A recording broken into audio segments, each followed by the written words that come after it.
तरह से गोपियां नित्य प्रतिदिन जाती थी और बधाई दे गाती थी और बधाई लेके आती थी। नंद बाबा गोकुल क्षेत्र के राजा है ना, छोटे छोटे राजा होते थे। तो ये सारा राज्य मथुरा के अधीनस्थ था और मथुरा का राजा कंस था। इस तरह से नित्य प्रतिदिन बधाई उत्सव में एक तो नंद बाबा को चौथेपन में यानी बुढ़ापे पर एक बच्चा हुआ। अब उसकी खुशी को जाहिर करने में और उस आनंद में आनंदित होने में ये भूल गए कि अरे मुझे तो राजा को, जो महाराजा कंस है, उसको कर देना है। यानी जो छोटे छोटे आदमी लोग जो टैक्स देते हैं ना, तो ये पहले भी शुरू से रहा है। जो छोटे छोटे राजा होते थे वो बड़े राजा को टैक्स देते थे, कर देते थे। तो याद आई कि अरे कंस जो है बड़ा दुष्ट है। 1 महीना नहीं, 2 महीना नहीं, 6 महीने बीत गए और हम तो मथुरा गए नहीं। और जब मथुरा नहीं जाएंगे तो पता नहीं वो दुष्ट उसके मन में क्या आएगा, सो दंड लगा सकता है। इसलिए वो अपने गोकुल में मित्रों को कहा, भाई देखो आप हमारे गोकुल की रक्षा करना, मैं मथुरा जा रहा हूँ, शाम तक आ जाऊंगा। राजा को कर दे कर गोपाल गोकुल रक्षायाम निरूप्य मथुरां गतः नंदः कंसस्य वासेक्यं परं दातुं कुरुत्वः। गोपियों को और ये ब्रजवासियों को, गोप कुमारों को गोकुल की रक्षा का भार सौंप करके और मथुरा के लिए चले जाते हैं नंद बाबा।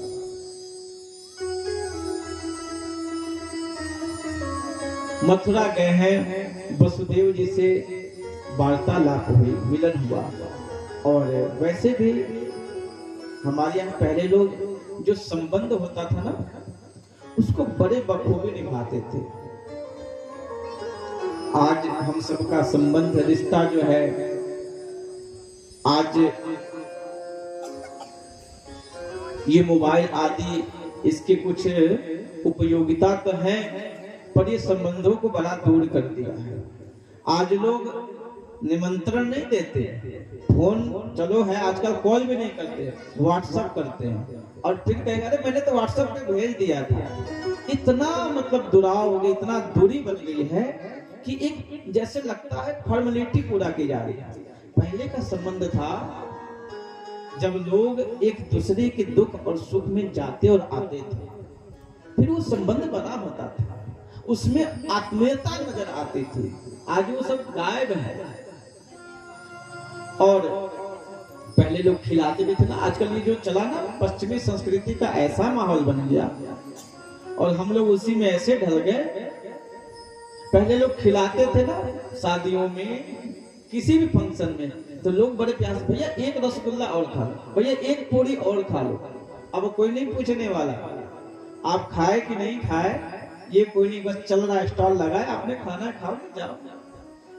अब धीरे धीरे दुनिया बढ़ती चली गई। अब रिश्ते केवल बस चल रहे हैं, ये भगवान की कृपा है, जो थोड़े बहुत ही बच्चे हैं। तो नंद बाबा मथुरा गए और मालूम था कि वसुदेव जी और देवकी को कंस बड़ी यातनाएं दी है, उनके सभी बच्चों को मार दिया। तो गए, सोचे चलो जाके मिलना चाहिए। और जाकर के वसुदेव जी से मिला। नंद बाबा जाके वसुदेव जी से मिले और हाल चाल हुआ। वसुदेव जी अपने दुखड़ा नहीं सुना रहे। और मित्र की एक बड़ी विशेषता ये होती है कि मित्र अपना दुख, असल में जो वो अपने मित्र के, अगले मित्र की, उस मित्र की परेशानी क्या है। आज हम मिलते तो पहले अपना ही सारा दुख सुना लेते हैं। अरे आए जी, मैं क्या कहूँ, आजकल तो मेरा दिन खराब चल रहा है, मैं इतना व्यस्त हूँ जी, मेरी ये हालत वो हालत, सारे दुख अपने सुनाने में।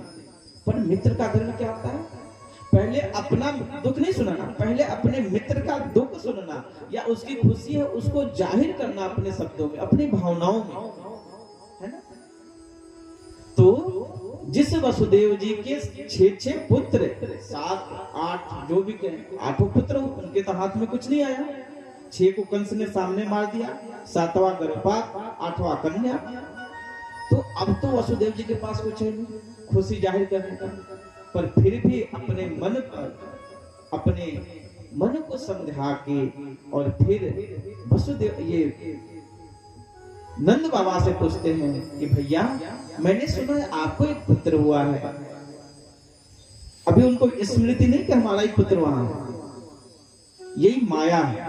जब माया देवी आई वसुदेव जी के यहाँ, तो आते ही माया देवी अपना प्रभाव शुरू कर दी।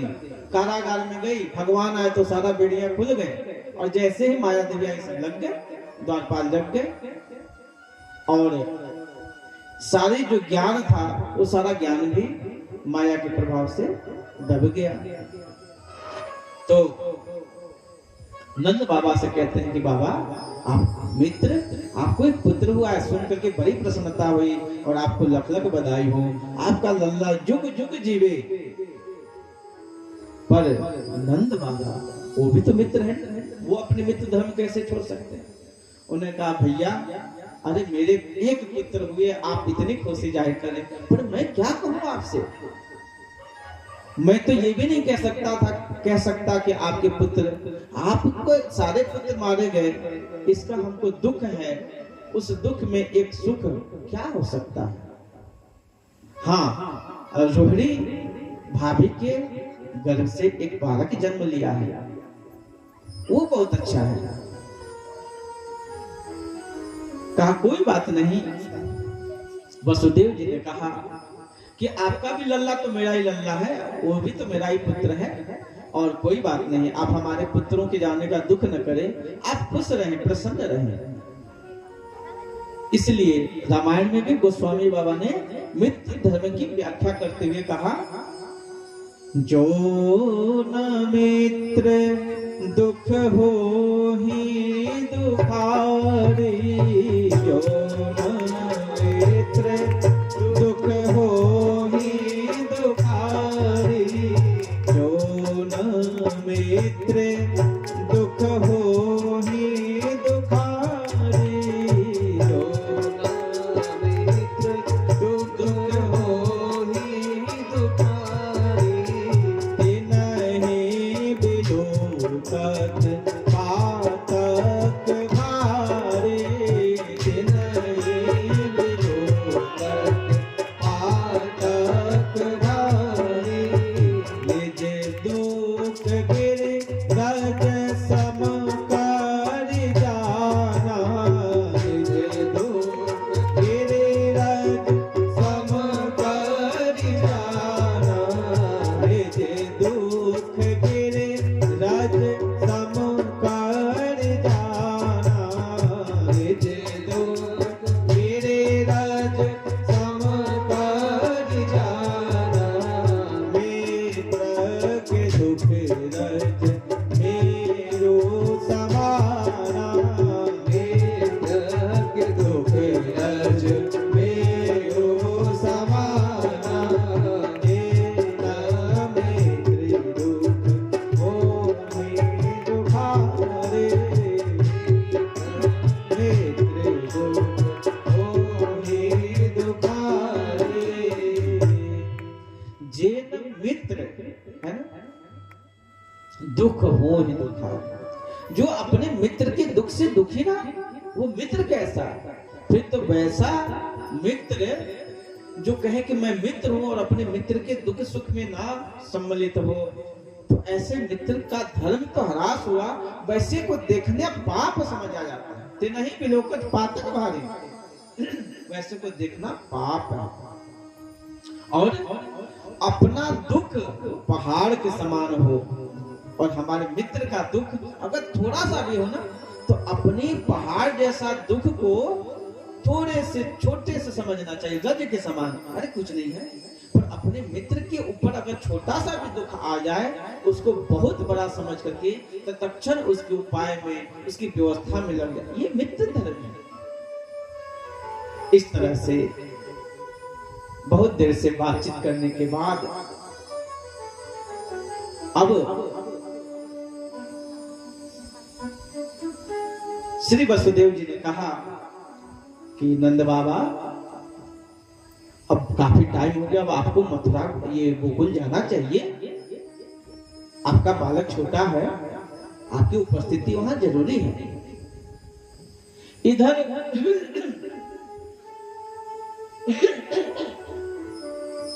इधर जो है कंस को जब पता चला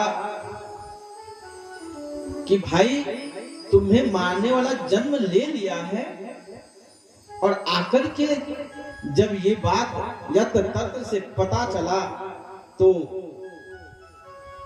कंस ने क्या किया कि उसके यहाँ एक राक्षसी थी जिसका नाम था पूतना बाल घातनी है।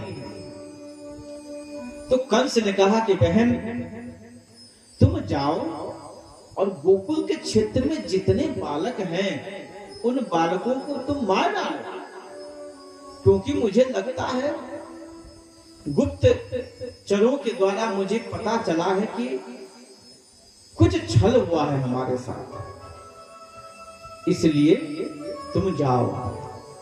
कंसेन प्रहिता घोरा पूतना बाल घातिनी शिशुश्चार निघ्नन्ते पूरे ग्राम व्रजादिषु।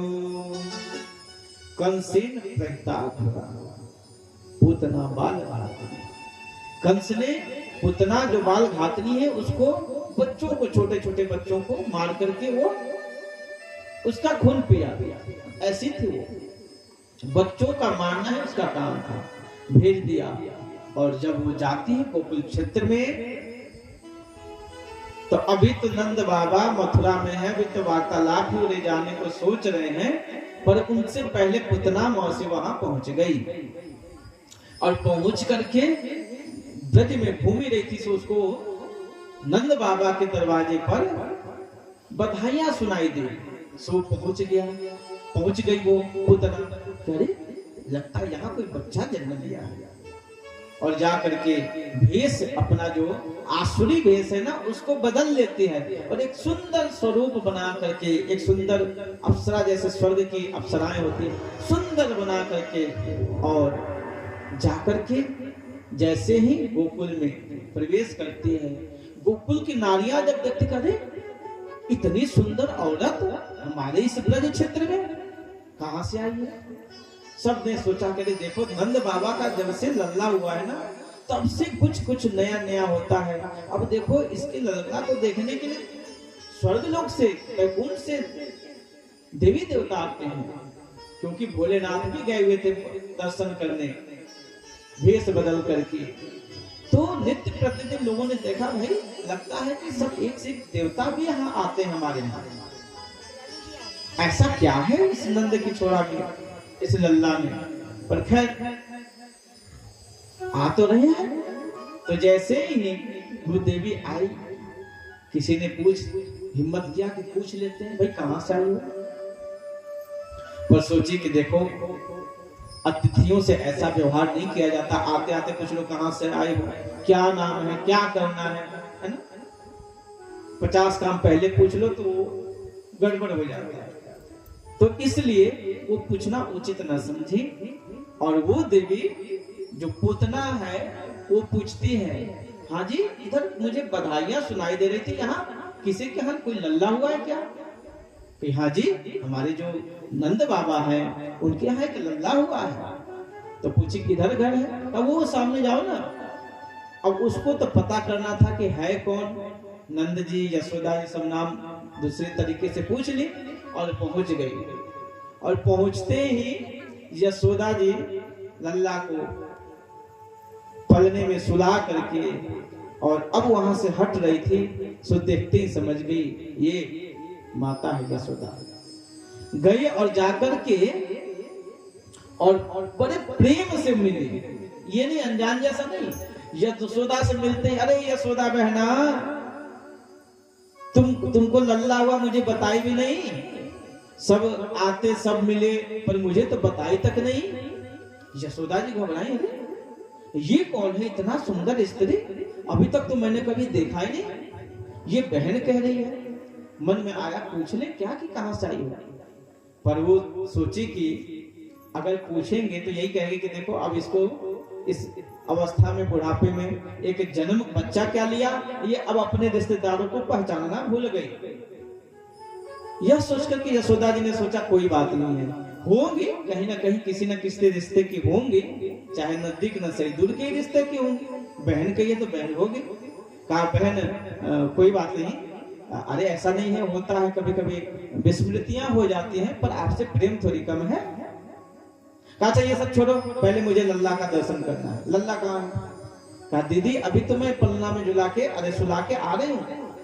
अच्छा, ऐसा कह करके और यशोदा मैया तो चली गई कुछ काम में, और लोग आए थे उनको बधाइयां देने।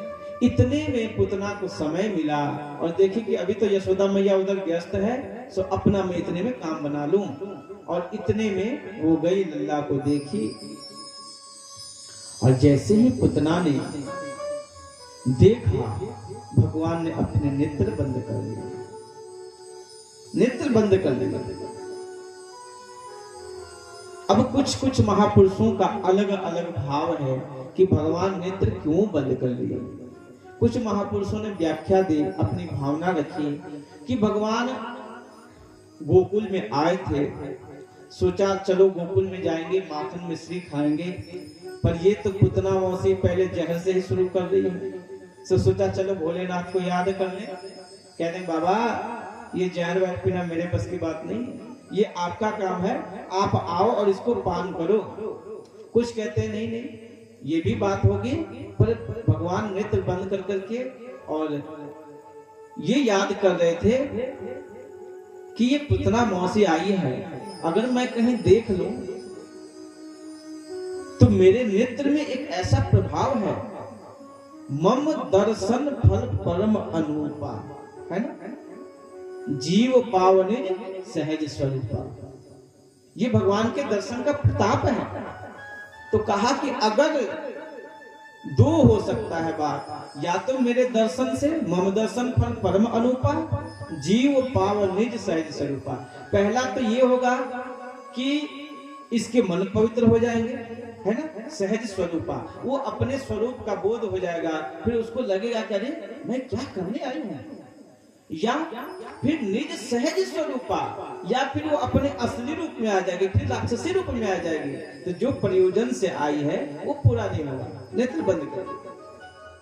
कई लोग कहते हैं कि भगवान गणेश भगवान को याद करने लगे, चलो बाबा गणपति महाराज मंगल करण विघ्न हरो महाराज, वक्रतुंड महाकाय सूर्यकोटि समप्रभ। तो विघ्नहर्ता गणेश भगवान को याद करने लगे, भाई बाबा आओ गणेश जी, और अब देखो मैं शुरुआत करने जा रहा हूँ अपनी लीला, तो अब मंगल यही श्री गणेश यहीं से करना है, तो आप हमारे इस कार्य में मंगल प्रदान करना है। ऐसे संतों के भाव है। खैर भगवान नेत्र बंद कर लिए, पुतना ने गोद में उठाई और जैसे ही स्तन पान कराने लगी, भगवान पुतना के स्तन को पीना प्रारंभ किया, पर ऐसा पिया कि दूध नहीं पुतना के प्राण खींचने लगे, और ऐसा जोर से काटा जैसे लगा कि स्तन भगवान काट रहे हैं। वो चिल्लाने लगे, अरे दुष्ट छोड़, ऐसा बालक है अभी तो जन्म लेते ही इतने जोर से स्तन को पकड़ रहा है, ये दूध पी रहा है, मेरे तो प्राणों को पी जाएगा, छोड़ दुष्ट छोड़। और अब रहा नहीं गया, और पुतना जो है जैसे तैसे अपने प्राणों की रक्षा के लिए अपने घर से बाहर निकली, पर अब धीरे धीरे वो अपने असली स्वरूप में आ गई, और बड़ा विशाल काय शरीर जो है पुतना का था, वो भागने लगी।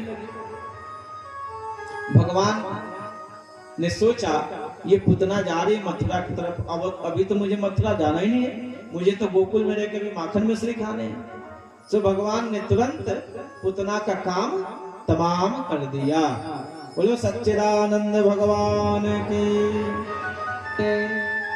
अब पुतना मारी गई और भगवान पुतना के, अब देखिए पुतना भाग रही थी, आगे की तरफ कोई भी जाता है और कहीं ठोकर लगे या गिरे तो आगे की तरफ गिरता है, पर जब पुतना गई तो पीछे की तरफ गिरी है ना।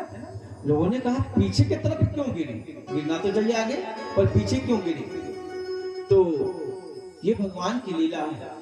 वो पुतना पीछे की तरफ गिरी और ऐसे जैसे लगा कि बड़ी दूर तक उसका विशाल काय पर्वत जैसा शरीर है, उसी पे ठाकुर जी खेल रहे हैं। अब ब्रजवासी दौड़े दौड़े आए, माता यशोदा दौड़ी आई, अरे मेरे लल्ला को देखो, एक पिशाचिनी राक्षसी लेके जा रही है, मेरे लल्ला को कोई बचाओ। कुछ दूर जाके बेहोश हो जाती हैं। जब ब्रजवासी पहुंचते हैं नजदीक तो देखा कि लल्ला तो ऊपर खेल रहे हैं। फटाफट सीढ़ी लगाया, लल्ला को उतारा और नीचे ला करके यशोदा मैया को छींटा मारा। कहा मैया तुम्हारे लल्ला को कुछ नहीं हुआ। मैया यशोदा ने लल्ला को देखा, गोद लगा ली और लेकर के घर में आई है। इतने ही में नंद बाबा मथुरा से चले थे, सो रास्ते में ही पुतना वध का उनको खबर लग गई। अरे पुतना आई थी और लल्ला को लेके जा रही थी, पर भगवान की बड़ी कृपा है, पता नहीं वो कौन सी शक्ति आकर के पुतना की रक्षा कर दी, ये लल्ला की रक्षा कर दी। पुतना मर गई अपने आप। किसने मारा, किसने मारा? नंद बाबा ने कहा कि कोई किसी को नहीं मारता, उसका पाप ही उसको मार डालता है। हमारे कर्म ही हमारे जिंदगी का उत्थान और पतन का कारण है, अलग से कुछ नहीं है। तो कहा कि देखो पुतना को किसने मारा? उसके पाप ने मारा। सीढ़ी लगा करके ऐसे उसके शरीर को कई टुकड़ों में करके उसके अंत्येष्टि संस्कार की गई। और इधर यशोदा मैया ने लल्ला को घर लाई और गाय, जो देसी गाय होता है ना, उस गाय के पूंछ से लल्ला को झाड़ा लगाई, है ना, ऐसे झाड़ी। अरे राक्षसी ने इस लल्ला का स्पर्श कर लिया, न जाने कौन सा नजर लगा होगा, कौन सा टोना हो गया होगा। और उस गाय की पूंछ से अपने पुत्र को झाड़ा दे रही है। इंद्रियाणि से केशः प्राणानारायणो वतो श्वेतदेवपतिश्चित्तं मनोयोगीश्वरो वतो। ऐसा इंद्रियाणि ऋषिकेश बोले कि हे ऋषिकेश भगवान, मेरे लल्ला के इंद्रियों की रक्षा करो। इस तरह से एक एक अंग का नाम लेकर के मेरे लल्ला के सर की रक्षा करो, पेट की रक्षा करो। इस तरह से भगवान के एक एक नाम का स्मरण करके और झाड़ा लगा। आज हम लोग भी बच्चे को जब कभी कुछ हो जाता है ना, हम लोग इधर उधर गंगा ताबीज, यहाँ भागो वहां भागो, मंदिर नहीं जाके मजार में जाके माथा टेकने लगते, यहाँ ठीक हो जाए वहां। ये ठीक है, बच्चे को कुछ हुआ उसका उपचार होना चाहिए, पर हमारे यहाँ हमारे घरों में औषधियां हैं। कभी आपको लगे ये रामबाण है, अगर किसी छोटे बच्चे को नजर लग जाए, नजर दोष किसी का लग जाता है, या बच्चा बार बार बीमार होता है, तो वैसे बच्चों को देसी गाय के पूंछ से उसको ऐसे 5 बार झाड़ दो, 7 बार झाड़ दो, है ना, उसका नजर दोष समाप्त हो जाता है। बोलो सच्चिदानंद भगवान की। इधर जब पुतना के शरीर का अंत्येष्टि किया गया, अग्नि संस्कार हुआ कई टुकड़ों में, अब वो जलने लगे ना, तो अब आपको पता ही है जब ये शरीर जलता है किस तरह की दुर्गंध आती है।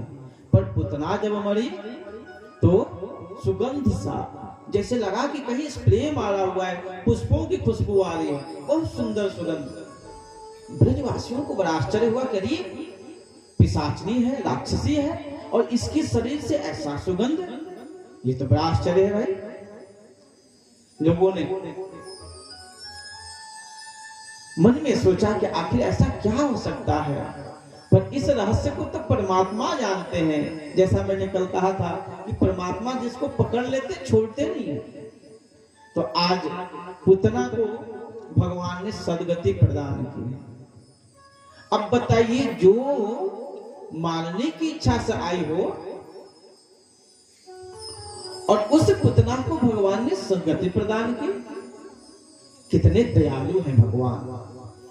उनकी दयालुता का आप देखिए, जो मारने आया हो, लोगों ने कहा भगवान ये आप क्या करते हैं, जो आपको मारने आया उसको आप सद्गति दे रहे हैं।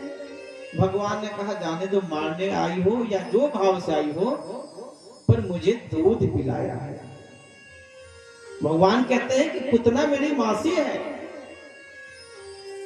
मां तो नहीं पर मासी। हमारे यहाँ कहते हैं मौसी जी को, मासी जी को, वो माँ जैसी हो वो मासी है। तो कही कि ये मासी है, हमको दूध पिलाने आई, बेशक जहर ही लगा के आई थी, मारने के ख्याल से आई थी, पर काम तो किया है माता का। इसलिए मेरा मन सोचा कि चलो जाने दो, कम से कम स्तन पान कराना है, दूध पिलाने आई, थोड़ा सा इसको भी कोई जगह दे दे, है ना। पूतना का नाम, पूतना का अर्थ होता है, पूत मतलब पवित्र होता है ना। ये हमारा पुत्र है, पुत्र माता का जो पुत्र वो पवित्र होता है। कोख भी, आंचल भी, गर्भ भी माता का पवित्र होता है, और पवित्रता से जो जन्म ले वो पवित्र है। तो पूत और ना कहते नहीं, जो पवित्र है ही नहीं, जिसका काम सही नहीं, पवित्र नहीं, जिसका रूप सही नहीं, पुतना का कुछ भी सही नहीं, पर उसको भी भगवान ने सद्गति प्रदान की है। ऐसे दयालु भगवान है हमारे, जिनके दरबार में और पता नहीं भगवान कब किसके किस भाव से प्रसन्न हो जाते हैं, ये कहना बड़ा मुश्किल है। इसलिए बड़ा ही सुंदर भजन है। न जाने कौन से बोलकर दयालु के बीच जाते हैं, नहीं स्वीकार करते हैं। जब जाते हैं और दुर्योधन के यहाँ मेवा बना है, तो नहीं ग्रहण किया ना, तो भगवान ऐसे दयालु हैं कि भक्तों के न जाने कौन से गुण पर इतना प्रसन्न हो जाते हैं कि उसको सद्गति प्रदान कर देते हैं। इसलिए भजन के माध्यम से न जाने कौन से गुण पर दया निधि रीझ जाते हैं, न जाने कौन से गुण पर दया निधि रीझ जाते हैं, न जाने कौन से गुण पर दया निधि रीझ जाते हैं।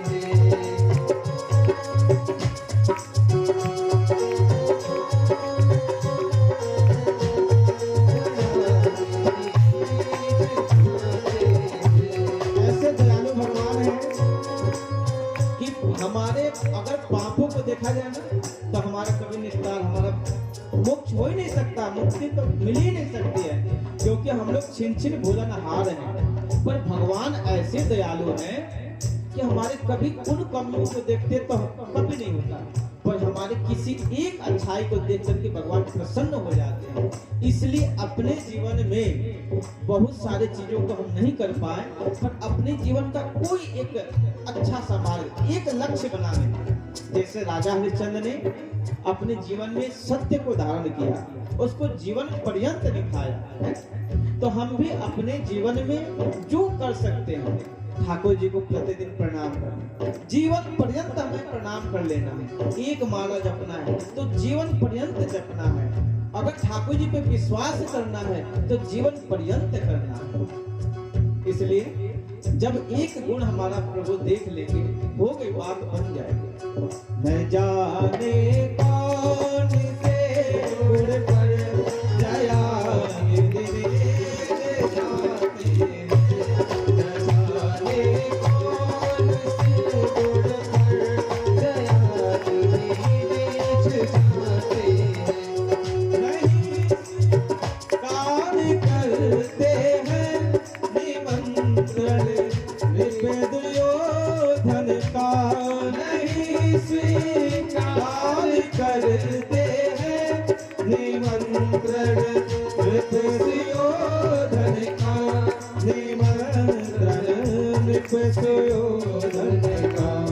विदुर के घर पहुँच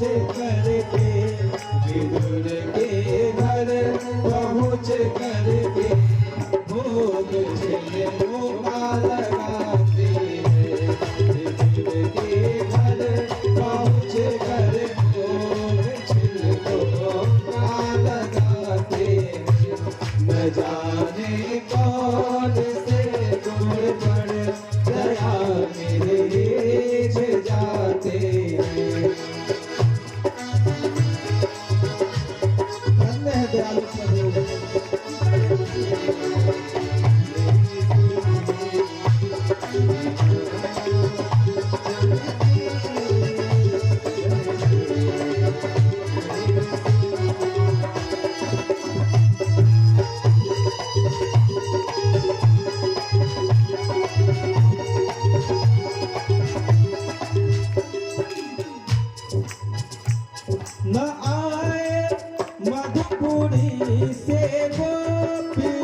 न आए मधुपुरी से गोपियों दुख कथा सुनकर गुरु की दुख कथा सुनकर दुर्गन जाकी दशा पर आप दुर्गन जाकी दशा पर हरे हरे चले आते हैं दुर्गन जाकी दशा पर द्वारिका से दौड़ आते हैं बेचारे कौन से गुण पर दया जाते हैं।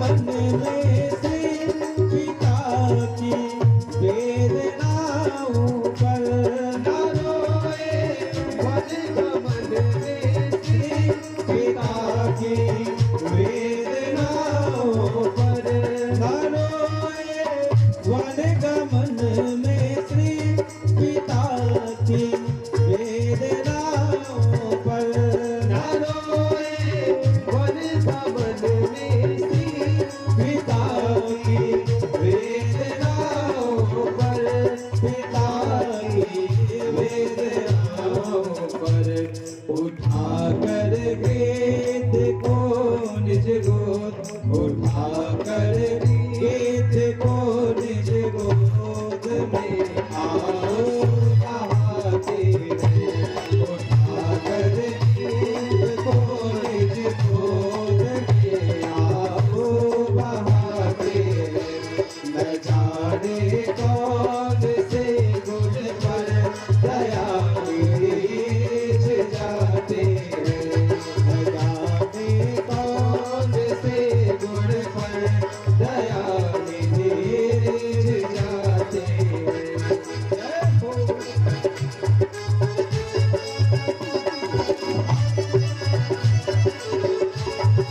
हरि बोल।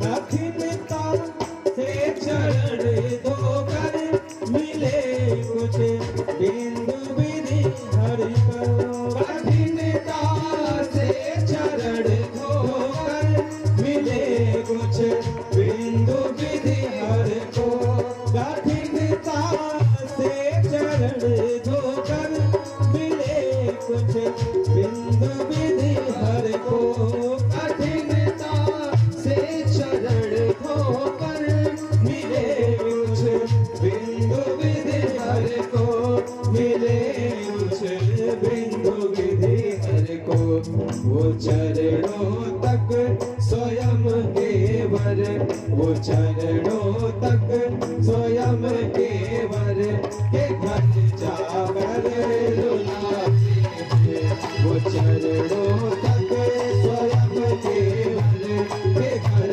जाकर रुलाते हैं न जाने कौन से गुण पर दया बीज जाते हैं न जाने कौन से गुण पर दया बीज जाते हैं न जाने कौन से गुण पर दया बीज जाते हैं। बोले भक्तवत्सल भगवान की जय हो। इस तरह से न जाने कौन से गुण पर। छप्पनों भोग रखा दुर्योधन नहीं गए, केला का छिलका खा के प्रसन्न हो गए। पिताजी मर गए सूचना मिली, नहीं गए। पर जब पता चला कि गिद्ध हमारे पिता का मित्र, उसको गोद में लेकर के सदगति प्रदान करते हैं। भगवान के चरणों को धोने के लिए लोग कितना तप व्रत ध्यान करते हैं, पर स्वयं पहुंच करके केवट के यहाँ और चरण धुलाया और पितर पार करो प्रभु विपुनि मुदित गया ले पार, है ना। तो ऐसे दयालु प्रभु हैं, न जाने कब किस पर कृपा कर दें। हमें तो बस आवश्यकता है अपने पात्र को ठीक रखने की। उनकी कृपा अनवरत बरस रही है ना। वो दयालु प्रभु की कृपा बरस रही है। हमारे यहाँ एक गुणाक्षर न्याय है, उसको कहते हैं कि गुणाक्षर न्याय का नियम है कि घून जो है ना लकड़ियों में जब लगता है घून कीड़ा, तो वो कभी कभी लकड़ियों को खाने लगता है ना, तो खाते खाते ऐसे छिद्र छिद्र सा होता है ना, तो वो छिद्र से कभी कोई आकृति बन जाती है ना। जैसे घून के अक्षर खाने से वो छिद्र छिद्र छिद्र से ओम बन गया। अब ओम अनायास बन गया, बनाया नहीं गया, उन्होंने बनाया नहीं, अनायास वो घून के खाने से लकड़ियों में ओम की आकृति बन गई। अब आप चाहे 1, 2, 4, 10 मन लकड़ी रख दो और घून को वहां रख दो, घून खाने लगे, लाखों मनों की लकड़ियां समाप्त हो जाएगी, ओम नहीं बनेगा, क्योंकि घून ने जानबूझ के नहीं बनाया, वो अनायास बन गया। ऐसे ही परमात्मा की कृपा है, वो अगर हमारे अंदर पात्रता आ जाएगी तो हम कृपा के पात्र बन जाएंगे। इसलिए महापुरुषों ने कहा कि भगवान की कृपा साधन सिद्ध नहीं, कृपा सिद्ध है। एक भक्त था, वो तपस्या करता, खूब तपस्या करता था। एक दिन नारद जी मिल गए और पूछा कि नारद बाबा, मैं भजन करता हूँ, तपस्या में लगा हूँ, ये बताइए मुझे परमात्मा मिलेंगे कि नहीं? मुझे 12 साल हो गए, अभी तक कुछ पता नहीं चला। नारद जी ने कहा कि ठीक है, मैं जब जाऊंगा भगवान से तो पूछ लूंगा तुम्हारे प्रश्नों को, और भगवान की जैसे आदेश होगी, उनकी जैसे आज्ञा होगी, आके तुमको बता दूंगा। वो भगत तपस्या में लग गया, 1 2 साल ऐसे। तो नारद जी घूमते घूमते आए, तो वो थोड़ा उदास था पहले कि मिलेंगे कि नहीं। तो नारद जी आए और कहा कि भाई देखो, तुम तपस्या कर रहे हो, ये 12 महीने से नहीं होगा, 12 वर्ष तक तपस्या करोगे तो तुम्हारे पापों का जब पूरे शरीर से क्षय हो जाएगा, मन पवित्र हो जाएगा, हृदय पवित्र हो जाएगा, तो परमात्मा तुम्हें 12वें वर्ष दर्शन देंगे। कहा कि 12 वर्ष में दर्शन दे देंगे। वो नाचने लगा, खुश हो गया और लगा नाचने, मुझे तो 12 वर्ष में भगवान दर्शन दे देंगे, मुझे तो 12 वर्ष में भगवान दर्शन दे देंगे। बिहवल हो गया। उसको ये नहीं लग रहा है कि 12 वर्ष थोड़ा बहुत नहीं होता है, पर वो इसलिए नहीं खुशी मना रहा। कहा 12 वर्ष क्या होता है, भगवान मुझे दर्शन देंगे। जब ये भगवान की वाणी है कि भगवान दर्शन देंगे, तो वो खुश है, प्रसन्न है। और जो नाचने लगा तपस्या करने के, अब तपस्या से पहले खूब नाचने लगा, अरे मुझे तो परमात्मा 12 वर्ष बाद देंगे, अब मैं जा रहा हूँ, खूब तप करूंगा, 12 वर्ष भगवान हमें दर्शन देंगे। इतना बेवल हो गया, इतना बेवल हो गया कि सोचते सोचते सोचते सोचते भगवान दर्शन देंगे, भगवान ऐसे आएंगे, भगवान ऐसे आएंगे। अब उसकी जो बुद्धि थी, अभी तक तप व्रत ध्यान में लगा हुआ था कि भगवान कैसे होते हैं, उनका ध्यान करेंगे तो क्या होगा, क्या होगा। अब वो मन जो है ना, उधर से हट के परमात्मा के चिंतन में, भगवान तो ऐसे होते हैं, भगवान ऐसे आएंगे, और भगवान आएंगे तो हम उनको ऐसा हाथ जोड़ेंगे, फिर भगवान ऐसे करेंगे। अब उसको लगा कि 12 वर्ष मतलब कुछ नहीं, भगवान दर्शन देंगे। यह सुनकर के वो खुश हो गया और खुशी मनाने लगा। सो भगवान दूसरे दिन पहुंच गए और वो ध्यान में बैठा है, मन में सोच रहा है कि चलो 12 वर्ष बाद भगवान आएंगे, भगवान 12 वर्ष बाद आएंगे, और भगवान के ही चिंतन में लगा हुआ है। भगवान अगले दिन पहुंच गए और देखा भगवान को तो नाचने लगा, मस्त हो गया, प्रभु आ गए, प्रभु आ गए। अब ये नहीं पूछ रहा है क्या 12 वर्ष बाद कहते आज ही क्यों आ गए। उसको तो ये था कि भगवान आएंगे बस, 12 वर्ष बाद आए चाहे 15 वर्ष बाद आए, पर आएंगे तो सही, ऐसा सोच के। और जैसे ही भगवान आए उनका अर्चन बंदन करने लगा, अब विह्वल होकर नाचने लगा। वो भगत तो खुश हुआ, पर नारद जी को उदासी हो गई। क्यों हो गई कि भगवान कहते कि जाएंगे 12 वर्ष बाद और आज ही दर्शन दे दिए। पूछा भगवान से कि ठाकुर जी आप तो कहे थे कि 12 वर्ष बाद दर्शन देना और कल ही दे दिए। अब वो भगत क्या कहेगा, यही कहेगा ना कि नारद जी झूठ बोलते थे, आप तो मेरी बदनामी कराओगे, मुझे झूठा साबित करोगे। भगवान ने कहा कि नारद वास्तव में जिसे वो भावनाओं से लगा था, तप में जिस विचार से लगा था, तब उसके उस व्यवस्था को देख करके लग रहा था कि अभी इसको 12 वर्ष लगेंगे। जैसे मान लो हम लोग गाड़ी चलाते हैं, अब सड़क थोड़ी जब खराब होती है ना, 2 किलोमीटर 4 किलोमीटर चलो तो अगला आदमी फोन करके पूछता भैया कितना टाइम लगेगा, तो कहते भैया अभी सड़क खराब है, लगेगा 2 घंटे तो लगेंगे ही। और आप 2 किलोमीटर 3 किलोमीटर जब आप और आगे बढ़े और रास्ता जो खराब था, आपने तो बताया था अपने अनुमान से कि हमारी गाड़ी की स्पीड 15-20 की है, इन गड्ढा में कितना चलेंगे, जाना तो इतना ही दूर है पर टाइम लगेगा, सड़क खराब है। पर आपने जैसे ही 3 किलोमीटर की यात्रा समाप्त की और वहां से सड़क अच्छा मिला और तुरंत आप आधे घंटे में पहुंच गए। अब अगला आदमी कहेगा अरे आप तो कह रहे थे कि 2 घंटा, तो व्यक्ति कहता है भैया सड़क बड़ा खराब था, मुझे लगा कि यहाँ से वहां तक सड़क खराब होगी तो मेरी गाड़ी की 40 स्पीड यही है, पर आगे तो रास्ता अच्छा मिला, पहुंच गए, गाड़ी की स्पीड बढ़ाई और पहुंच गए।